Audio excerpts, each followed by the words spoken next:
मुख्यमंत्री सुखविंदर सिंह सुक्खू ने शिमला में कहा कि पार्टी के 9 विधायकों ने बजट सत्र में स्पीकर की सीट की अवमानना की थी। विधानसभा अध्यक्ष ने उन्हें नोटिस भी दिया था। इसके साथ ही उन्होंने नेता प्रतिपक्ष जयराम ठाकुर को आड़े हाथों लेते हुए कहा कि सीपीएस का मामला कोर्ट में चला है। वो बार बार कह रहे हैं कि कोर्ट उन्हें हटा देगा। ऐसी बयानबाजी उन्हें नहीं करनी चाहिए।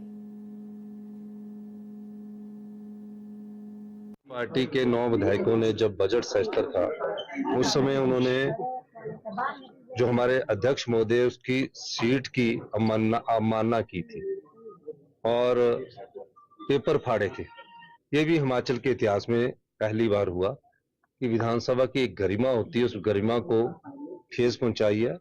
माननीय अध्यक्ष महोदय ने उनको नोटिस दिया था, उसका उन्होंने जवाब दिया है और निश्चित तौर पर जो जयराम ठाकुर जी कह रहे हैं उन्हें ये बताना चाहिए कि कोर्ट के जो 6 सीपीएस के मामले हैं उसके बारे में उनको क्या ज्ञान है, वो क्यों कोर्ट पर टिप्पणी कर रहे हैं। मैटर सब जुडिस है, वो कह रहे हैं कि 6 जो सीपीएस है उनको हटा देगी कोर्ट, तो कोर्ट के फैसले को भी जयराम साबित करने की कोशिश कर रहे हैं अपने बयानों के द्वारा। ये गलत बात है, कोर्ट की अवमानना का मामला है और कोर्ट को इसका संज्ञान लेना चाहिए कि जयराम ठाकुर जी को कैसे पता है कि सीपीएस का जो फैसला रिजर्व है जो आने वाला है उसमें सीपीएस जो कानून के आधार पर बने हैं हट रहे कि नहीं हट रहे, तो कोर्ट ने फैसला करना। वो कह रहे कि हट रहे। उसी तरह स्पीकर के जो 9 विधायकों का फैसला है वो सुरक्षित रखा। कांग्रेस पार्टी ने लिख के दिया, ये अध्यक्ष का है। मैं उस जिस तरह मैं कोर्ट के मामले में नहीं बोल सकता उस तरह अध्यक्ष का भी एक कोर्ट होता, उस मामले में भी।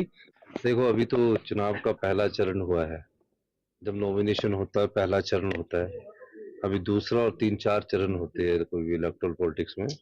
तो अभी तक हमारा ये मानना है कि हम ये तीनों बाई इलेक्शन जीतेंगे और पूरे तीनों बाई इलेक्शंस में हमारा कोशिश रहेगी कि भारतीय जनता पार्टी ने जिस प्रकार सत्ता की कुर्सी हथियाने के लिए नोटों का इस्तेमाल किया और ये भी पहला केस है कि 3 आजाद विधायक इस्तीफा देकर चुनाव लड़ने का कर रहे हैं, उनसे ये पूछा जाना चाहिए कि 5 साल के लिए आपको विधायक बनाकर जनता ने भेजा था, अगर कांग्रेस पार्टी उनका काम नहीं कर रही थी, कांग्रेस की सरकार उनका काम नहीं कर रही थी, तो इस बात का वो जवाब दे, वो बीजेपी में बैठ जाते थे। अब तो बीजेपी के टिकट से चुनाव लड़ रहे हैं और सरकार कांग्रेस की है जिसको पूर्ण बहुमत की सरकार मिली।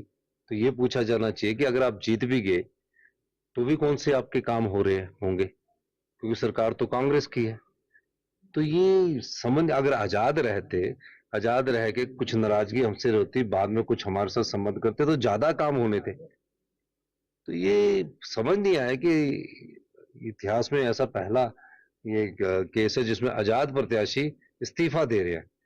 अगर कांग्रेस पार्टी के काम अच्छे नहीं थे तो वो कांग्रेस को छोड़कर बीजेपी के साथ विपक्ष में बैठ जाते। ये बड़ी विडंबना है और ये जनता ने उनको ना कांग्रेस जब उनको जिताकर भेजा था तो उन्होंने जब तीनों निर्दलीय जीत कर आए तो उन्होंने कांग्रेस को भी नकारा वहां की जनता ने और बीजेपी को भी नकारा और ये सोचकर उनको आजाद जिताया कि ये कोई भी सरकार होगी उसमें सरकार बनने की कोई उम्मीद नहीं थी, उनसे ये काम करवाएंगे। तो ये करवाने में नाकाम रहे। अगर विपक्ष में बैठना ही था, बीजेपी के साथ जाना ही था तो इस्तीफा क्यों दिया, वैसे ही बैठ जाते। ये मैं